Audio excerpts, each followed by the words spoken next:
Sure, shut up. If you ask me a question, I can't answer while you're talking. Okay. No, I have. Sir, get your ass in the chair or leave and I'll issue a bench warrant. You're not running the courtroom. I am. If you want to have an exam today, get your ass in the chair. Another threat. Wow. You're probably going to hear more than one. Sir, you are in contempt of court. That's a $100 fine. Speak again when it's not your turn and I'll continue to up the ante. I don't give a shit if you object. Is it clear what I said? I'm in charge. I get to do shit you don't get to do. It's part of the black robe, okay? That's just the way it works. My courtroom, I get to decide how it's run. Have you ever had a grilled cheese? If it was different. Have you ever had a grilled cheese? If it was different, why would it have two Have you ever had a grilled cheese? Other issues as well. You're in contempt of court. Put him in jail. Today, we've got a real treat. One of the most confident sovereign citizens to ever show up on this channel. Judge Oakley, easily the top judge on YouTube, isn't giving an inch to this guy's absurd questions. It's hard to believe he thinks he can break the law and out-talk the judge. But Judge Oakley stays calm and shuts him down with ease. As you watch, let me know what you think. Did the judge handle this situation well, or should he have been more direct? Rate his performance from 1 to 10 in the comments. Let's get into one of the most jaw-dropping courtroom moments I've seen in a while. I'm sorry.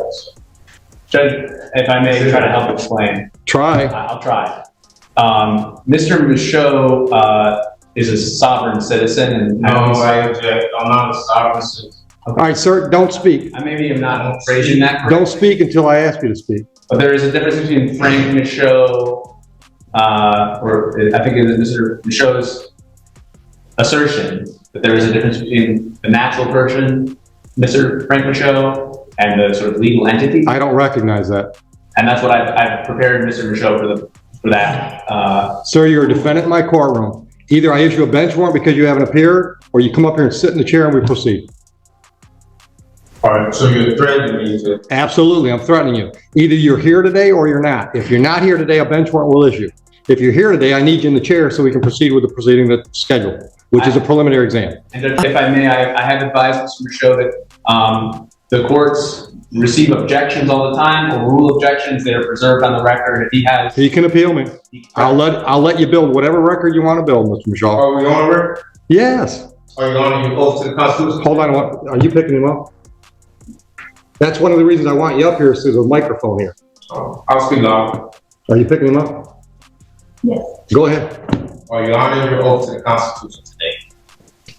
Pardon me? Are you honoring your oath to the Constitution? You have an oath to the... I didn't swear an oath to the Constitution. You haven't... I took an oath that said I would follow the Constitution. To not uphold the Constitution? Yes, follow the Constitution. So you are upholding an oath to the Constitution? Yes. Thank you. I accept your oath. Thank you. Okay? Now I have... Sir, get your ass in the chair or leave and I'll issue a bench warrant. You're not running the courtroom. I am. If you want to have an exam today, get your ass in the chair. That's the way it works. I reserve all my rights. I would have nothing less. I reserve all rights. Now, are you representing yourself today? I'm presenting myself. That's not what I asked you. Are you representing yourself, or is this gentleman going to be your lawyer for today's proceeding? I will be presenting myself today. May All right, so that's a no. You don't want him to represent you? No, for the record, he's not my lawyer. I don't have an attorney. I present myself. Okay. Judge, what I recommended to Mr. Michaud is that he has a jurisdictional argument that he wants to make, and that, you know, pending Your Honor's ruling on that jurisdictional issue, I have prepared to conduct a preliminary exam. Okay. And could be, you know, available if he wanted to ask me to do that at the correct time. So you want to represent yourself for that jurisdictional argument, and if I rule against you, then perhaps you want him to represent you? Is that what I'm hearing? No, that's not what you're hearing. All right, so you don't want him at all under any circumstance? No, I don't need an attorney for the record. Okay. So with that being said. Well, hold on. You can stick around if you want to, but I'm not going to obligate you to stay. I understand, Judge. I'm definitely going to stay. That's fine. All right. So today, do you have a jurisdictional argument you want to make? Well, I served notice. Sir, it's a yes or no. Do you have a jurisdictional argument you'd like to make today? I have a yes or no. Sovereign citizens often think they found a clever legal loophole for breaking the law, but that's exactly where they go wrong. They tend to be deceptive and difficult, which makes the whole situation frustrating for everyone involved. Now, I'm not a sovereign citizen myself, but if I were, I'd at least try to be respectful so I wouldn't look completely unreasonable. While they're not the worst people, they'd earn a bit more dignity if they just calmed down and showed the judge some basic respect. What I don't get is why they refuse to answer simple questions. Having an ego is one thing, but dodging every question only hurts their case. Now, this guy's claiming he needs an injured party to move forward with his criminal case. Where is he even getting that idea? Just to set the record straight, someone doesn't have to be physically harmed for a crime to have a victim. Breaking the law affects everyone, which is why the state steps in. As the judge pointed out, in this case, the injured party is the people of Michigan. You can't just ignore the law and think you're off the hook. It's like robbing a bank and saying you're innocent because the vault didn't file a complaint. What do you think? Does this guy genuinely believe what he's saying, or is he just wasting everyone's time? Let's see if he can escape this nonsense. For the record, The state of Michigan how can I are injure bringing the the state? charges. How can I injure the Sir, state? sit down. Sit I prefer to stand. down. I'm not. Sit down, or I will hold you in contempt. Another threat. Wow. You're probably going to hear more than one. All I see. right. I am ruling that I have jurisdiction. You are free to appeal that to the circuit court. Proceed. Do the people have a witness they'd like to call in the exam? Yes, Judge, the people are prepared to move forward. Just as a quick preliminary matter, we'd request a mutual order of sequestration with an exception for the So- OIC. All right. So again, I'm not asking you to talk. Ma'am, are you a possible witness in this case? Okay. All right. And would you mind putting your name on the record, please? Counsel, I want to look at the lady. Would you mind putting your name on the record? she's a witness. She is a witness. Sir, you speak again when I haven't asked you to, and you're in contempt. And we'll deal with that first. The reason I need your name is because if you appear somewhere down the road and want to testify, we have to know that today you were in the courtroom. And I can't do that by taking a picture of you, so I'm asking you to state your name. You're a witness. Yes. Sir, you are in contempt of court. That's a $100 fine. Speak again when it's not your turn, and I'll continue to up the ante. Clear? You can speak now. I've asked you a question. I object. I don't give a shit if you object. Is it clear what I said? I'm waiting for an answer. I said I object. What am I supposed to say? I want to know if you understand you've just been fined $100 for contempt. I don't understand. Okay, well, you still owe me $100. Are you going to give me your name? No, you still out. That's fine. Thank you. Witness. Your Honor, the people called Officer Steppen. Oh, I'm sorry. One last quick preliminary matter. Pursuant to 76611D, we'd like to introduce a certified registered of action in regard to this individual being a previously convicted felon. I object. Hold on. Have you showed that to him? I object. I object. What's your objection, Mr. Michaud? My objection is that I am here under the guise of Bless you. probable cause conference. And I don't know how we're here at a preliminary exam when I did not waive any right to waive a probable cause. This is a preliminary exam. This is, okay, so right here it This is says, the probable cause hearing. it says, it's, All right, it stop, says, stop. Right now, the question on the table is, you've objected to admittance of that document. I want to know what your legal objection is. I'm also objecting What is your legal objection? to not waiving my probable cause hearing. Denied. That's admitted. I have a lot of respect for this judge. He really knows how to deal with sovereign citizens. He doesn't let them bend the rules or use nonsense to take control of the courtroom. Some of you have said he's too harsh, but honestly, I think it's necessary. These people act like the law doesn't apply to them, so sometimes a firm approach, even with a bit of sarcasm, is the only way to maintain order. What do you think? Is the judge being too tough? If you think so, let me know why. Personally, I think he has every right to hold this guy accountable. He can't let the courtroom turn into a circus. Now, let's dive back in because this guy might be on his way to adding another fine to his list. Under what grounds am I denied not? Because have you my didn't due give me a process? valid objection. I object. You can't just object. You got to explain with the valid I objections to the object evidence. that we are having a preliminary exam when I haven't had a probable cause hearing and that I did not. They're the same thing, It's Mr. Michaud. still, on this. Mr. Michaud, they're the same thing. But it's still, I have a right to a probable cause. Am I right or wrong? Sure, try. Am I right? Do I have a right to a probable cause? That's what today is scheduled for. But today it says preliminary exam. Right here it says probable cause conference. And today is a different date that says a preliminary. Have you ever had a grilled If cheese? it was different. Have you ever had a grilled cheese? If it was different, why would it have two separate Have you ever had a columns? grilled cheese? I object to any of that. Why would it have two separate columns? Take him out.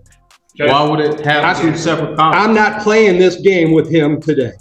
If you think you can get him to shut up long enough so we can have our hearing, we'll do it. But I'm not going to let him try to run my courtroom. Okay, I'll just be very brief in my one attempt here. I would like to try to explain what I understand Mr. Michaud's objection to be, and what I have also represented to him regarding that objection.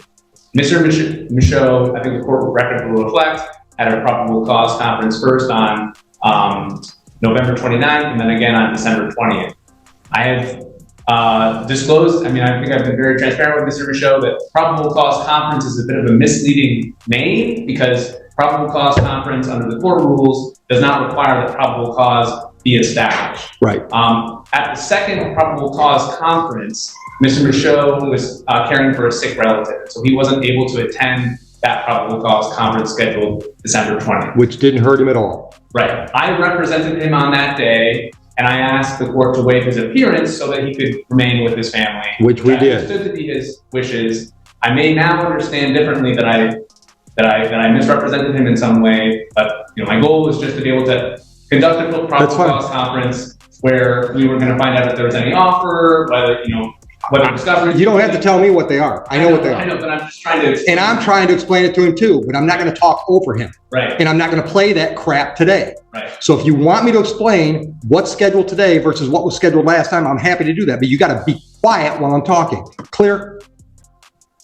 Oh, dude, I hear you. All right. The last court date that we call a probable cause conference is like a pretrial on a misdemeanor. It gives the parties a chance to discuss the case and see if there's any resolutions prior to the next step. Next step being preliminary exam. At the preliminary exam, the people have to prove to me that there's probable cause to believe that there was a crime and there's reason to believe you were involved. That's what's scheduled today. That is a probable cause hearing. Probable cause conference is just a name that we all came up with instead of saying it's a pretrial for a felony. Do you have any questions based on that? At what point did I waive it? If it's a hearing or You a conference, didn't right, waive it. so There's nothing to do hold. I have a right to have a probable cause conference? No, What? you can do that right now. Do you want to make a deal with the people? I want to be able to prepare myself for the probable cause conference. And in order There's no to prepare, preparing for a probable cause It's- conference. it's- It's a conversation. it still takes preparation. You want a PCC? Go out in the hallway, have a PCC with the unrepresented defendant. Judge, just for the record, there will be no offer at this date. This court session should have ended by now, but this sovereign citizen is dragging it out like it's his personal TED talk. It's ridiculous how they treat the judge like a legal assistant, demanding answers to questions they should already know. At this point, it almost feels like a disorder. Judge Oakley is doing his best to keep things on track, but if this guy keeps refusing to follow basic procedures, I'm not sure what will get through to him. Maybe a night in jail will be the wake-up call he needs. Do you think the judge should come down harder on him? Let's see if he finally stops talking or ends up behind bars. Guilty? You want to have an exam. And at the exam, he's got to prove to me those two things I just said. Probable cause to believe a crime was committed on this date and reason to believe that you were involved. Do you want to have that hearing so he gets to prove his case? Or do you want to waive? That's the other option. You can waive the preliminary exam and we'll take the case directly to circuit court level 2 weeks down the road for an arraignment on information, which I would describe as another pretrial on a felony, where you and the prosecutor can discuss the case, see if there are any offers. That's another option. Would you agree with that assessment, Mr. Sullivan? I would agree, and I would also just add that Mr. Michaud has made his arguments today, he ruled on his arguments, and that he preserves his right to... He can appeal them. As you've already said, at circuit court. And so if he wants to sort of move forward on that defense alone, that, the waiver does not preclude him from Not at all. arguing jurisdiction at the circuit court level. But likewise, if he holds a preliminary exam today, holds the people to their burden, he also maintains the right to, continue his objections to jurisdiction, to appeal the court's orders regarding jurisdiction at that next level, at the circuit court level, assuming that the people are able to prove probable cause today. Now, do you want to have an exam today? Well, I wanted to address some, I served the court some notices. I haven't read any of that because you were represented by counsel. No, I wasn't. I don't have any contract. As far as I knew, you were represented by counsel. Okay, so now you know. And I served the court notices. And I want like to... First notice, what would you like to put me on notice about? Well, I served you notice that I requested the criminal bonding information. I requested Criminal what? bid bond. Hold on. I What? requested the bid bond, the performance bond. I have the affidavit. There is no bond. There are bonds. This is Okay, listen. You can't tell me something and then just disagree with me Well, and figure. okay. Listen to me, sir. I am not going to let you interrupt me. Oh, you just interrupt me. I'm in charge. I get to do shit you don't get to do. It's part of the black robe. Okay, that's just the way it works. My courtroom. I get to decide. That's it. 30 days. Honestly, that might be the best wake-up call for all sovereign citizens. If you ever find yourself in Judge Oakley's courtroom, you might want to get an attorney and rethink your strategy. This guy walked in thinking he could outsmart the system, but all he had to do was answer a few simple questions to avoid jail. Instead, he tried to mislead the judge. Spoiler, it didn't work. Judge Oakley confirmed his identity and sent him straight to jail for his arrogance. The law isn't optional, and judges like Oakley don't mess around. What do you think? Was the judge too harsh, or did he make the right call? Drop your thoughts below, and if you liked the video, don't forget to like and subscribe. Thanks for watching.